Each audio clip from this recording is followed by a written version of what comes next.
বেলগড়ে এক্সপ্রেসওয়ের ঠিক পাশে এই যে রাস্তার সামনে আমরা দাঁড়িয়ে আছি, এখানে এই কুখ্যাত দুষ্কৃতী রাজা দত্ত তাকে গুলি করে হত্যা করা হয়েছে এমনটাই জানা যাচ্ছে। যে জায়গায় আমরা দাঁড়িয়ে আছি পুলিশের তরফ থেকে ইতিমধ্যে এই জায়গাটা ঘিরে রাখা হয়েছে এবং সামনে এই যে স্করপিও দেখা যাচ্ছে, সেই স্করপিওর পাশেই কিন্তু এক প্রকার তাকে শায়িত অবস্থায় পাওয়া যায়।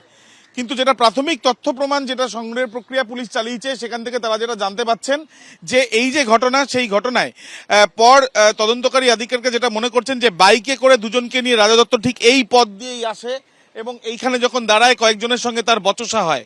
রাজা দত্তর কাছে আগ্নেয়াস্ত্র ছিল এবং আগ্নেয়াস্ত্র থাকা সময় তার সঙ্গে যখন বচসা হয় সে তার থেকে হাতাহাতি এবং তারপরে তার আগ্নেয়াস্ত্র ছিনতাই করে তাকে লক্ষ্য করে গুলি চালানো হয়। এই ঘটনার পর যেখানে আমরা দাঁড়িয়ে আছি সেখান থেকে এই যে পাশে যে টানেলের রাস্তা রয়েছে, এই টানেলের রাস্তা দিয়ে সোজা চলে গেলে 500 মিটার, একটু সরো, 500 মিটার যদি যাওয়া যায়, সেই 500 মিটারের পর দেখা যাচ্ছে যে রক্তমাখা একটি জুতো এবং তার সাথে সাথে কিছু রক্ত দাগ সেখানে দেখা যাচ্ছে। অনুমান করা হচ্ছে যে ঘটনার পর আততায়ীরা এই রাস্তা, এই পথ ধরে তারা পালিয়ে যাওয়ার চেষ্টা করতে পারে। এলাকার বাসিন্দারা তাদের কিন্তু বক্তব্য যে এখানে এই দুষ্কৃতীদের কিন্তু এই আনাগোনার একটা বিষয় ছিল এবং এই যে আনাগোনার বিষয় যেগুলো ছিল সেখান থেকে তাদের অনেকদিন ধরে এই সমস্যার সম্মুখীন হতে হচ্ছে। একজন স্থানীয় রয়েছেন, তার সাথেও আমরা একবার কথা বলবো।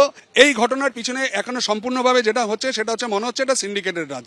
কারণ আজকে জানেন গত তৃণমূল আমল থেকে সিন্ডিকেট রাজের ওপর থেকে এদের প্রতিপত্তি এবং ওদের দৌরাত্ম্য এবং এই সিন্ডিকেটদের ইটা বাড়তে থাকে এবং তার উপরে ভিত্তি করেই গত সরকারটা চলেছিল।